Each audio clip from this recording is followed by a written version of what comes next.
This course is brought to you by Appy Pie as part of our Academy series.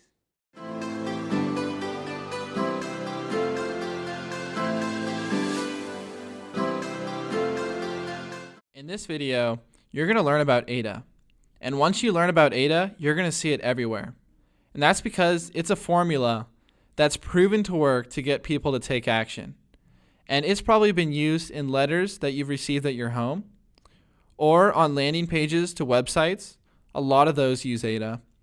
Or maybe in someone that gave you a sales pitch. They might have been following AIDA. So this is an extremely powerful and effective formula for getting someone to take an action. And you're about to learn it. So AIDA is your new best friend. And what AIDA stands for is attention, interest, desire, action. And this is a formula that has been proven over time and time again to get people to take an action. So by attention, that's usually your headline. And that's to get someone interested in what you have to say. And then comes interest, which really builds up why should your customer be interested in what you're saying. Then it moves on to desire, which is where you have your customer imagine the benefit they will receive by taking this action.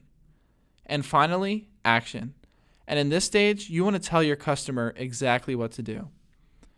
So let's break up each of these in more detail.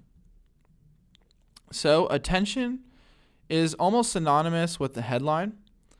And it really is what will grab your reader's attention. And just like the headline, how will you get your reader to read the first sentence of your copy? Now, the reason that attention is different than a headline is because AIDA applies to more scenarios than just writing. So when you're talking to someone, you might grab their attention with a single sentence, and that starts you on the AIDA track. Also, does your headline offer the promise of a benefit for your reader? And we went over that more in the headline section. So then, after you've got their attention, you want to get their interest. And their interest is why should your customer care about what you are saying? And in this part of the AIDA formula, we want to capture the attention of our readers. And we can do this by identifying their problem. And there's a famous saying that if you can articulate the problem that your customer is having better than they can, then you already have their attention and you're going to make the sale. And it's all about truly identifying the problems that they're having.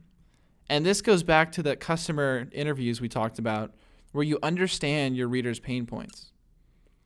Also, another way to capture interest is if you promise to share something with your reader. So you can tell your reader, in this copy, I'm going to explain to you something of value to them.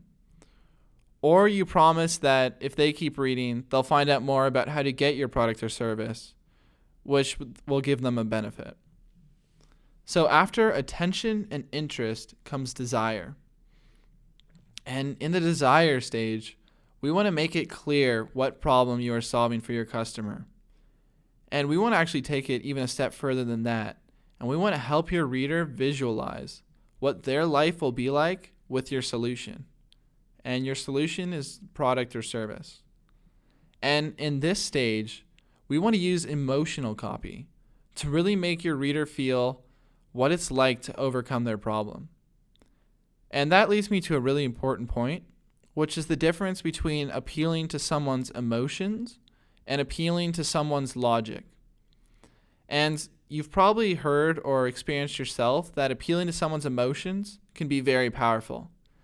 And that's really true. But it's actually really important that we also appeal to their logic, because that's how people justify their decisions. So, if you use emotional copy to make someone want to buy your product or service or to take an action, then they're very likely to do it if they can justify why they're doing it. And most people can't justify something based on their emotions. They need a logical reason as to why they're doing it. And that's why you want to throw in both into what you're saying. So after desire comes action. And in this stage, you want to tell your customer exactly what step they should take next. And it may seem redundant, but you really want to tell them every single little step. And in that sense, you want to explain in great detail what they need to do. And it doesn't matter what it is. It could be get more information, sign up for an email list, or buy your product or service. But what's important here is that you've outlined everything they need to do, and you've made it extremely clear how to do it. And this is because oftentimes we just assume that things are obvious and we take them for granted, but other people may not think that way. And that's why you want to spell out what they have to do.